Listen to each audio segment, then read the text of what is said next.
Mein Name ist Sarah Stüker. Ich arbeite in der Veranstaltungswirtschaft. Verdiene mein Geld damit, Menschen zusammenzubringen, ihnen ein schönes Erlebnis zu geben und natürlich ernähre ich damit auch meine Familie. Seit Mitte März kann ich diese Arbeit aufgrund der Untersagung von Großveranstaltungen nicht mehr ausüben. Ich kann die politischen Beschlüsse voll und ganz nachvollziehen und stehe auch 100%ig dahinter. Seit dem 12.03. beschäftige ich mich damit, mit Behörden, Banken und Steuerberatern zu telefonieren. Und es ist wichtig, mit den Kollegen aus der Branche im Austausch zu bleiben, da sich die Situation ständig ändert. Diese Form von Arbeit ist nicht der Inhalt meiner Leidenschaft zu diesem Beruf. Sie ist zwingend notwendig, um die Existenz meines Arbeitsplatzes zu erhalten.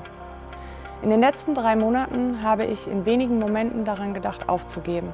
Ich habe immer wieder neue Hoffnung geschöpft aufgrund verschiedener Aussagen der Politiker. Jetzt aber ist der Zeitpunkt gekommen, an dem ich nicht mehr sehenden Auges dabei zuschauen kann, wie wir in den wirtschaftlichen Ruin getrieben werden. Mir fehlt jegliche Perspektive, positiv nach vorne schauen zu können. Die Planung einer Veranstaltung nimmt mehrere Wochen oder sogar Monate in Anspruch.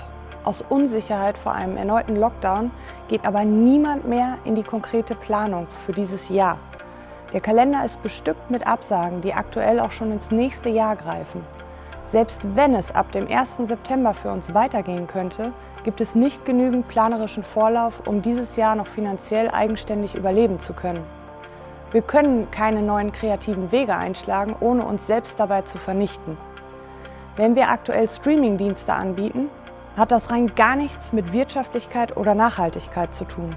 Normalerweise zahlen die Menschen dafür, sich ein Konzert in einer Arena anzusehen, ins Theater oder zu einem Festival zu gehen. Jetzt können sie sich das kostenlos auf verschiedenen viralen Wegen holen. Das hilft uns aber keineswegs.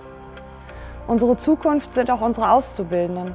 Wie können wir hier noch gewährleisten, dass junge Menschen vernünftig ausgebildet werden, wenn es keine praktischen Arbeiten mehr zum Lernen gibt?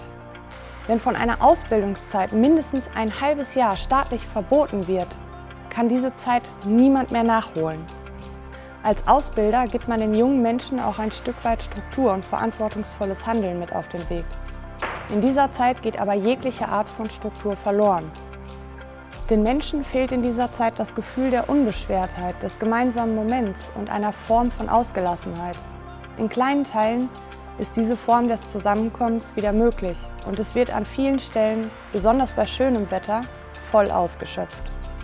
Wenn ich sehe, dass Demonstrationen mit mehreren tausend Menschen aktuell dazu genutzt werden, ein Gemeinschaftsgefühl zu bekommen, dann fällt es mir schwer einzusehen, dass unsere Arbeit zum Wohl der Bevölkerung untersagt wird, obwohl wir eine Nachvollziehbarkeit der Infektionsketten auf unseren Veranstaltungen ohne Probleme gewährleisten könnten. Wir haben bisher 3 Monate dank staatlicher Hilfe überlebt. Das aktuelle Konjunkturpaket gibt, ebenso wie das Veranstaltungsverbot, den 31. August als Stichtag vor. Haben wir es dann geschafft? Oder wird uns das Arbeiten auf großen Veranstaltungen noch weiter untersagt, bis ein Impfstoff gefunden wird? Werden wir so lange staatlich unterstützt, bis wir wieder in rentablem Umfang arbeiten dürfen? Wie sollen wir unsere aktuellen Verluste jemals wieder aufholen? Können unsere Auszubildenden überhaupt noch einen Abschluss in diesem Beruf erreichen? Wie soll ich meine Familie durch diese Zeit bringen? Zum aktuellen Zeitpunkt ist mein Kopf voller Fragen und ich befinde mich auf dem Weg in eine ungewisse Zukunft, gemeinsam mit so vielen anderen Kollegen, mit meiner Familie, meinen Träumen und meiner Leidenschaft zu diesem Beruf.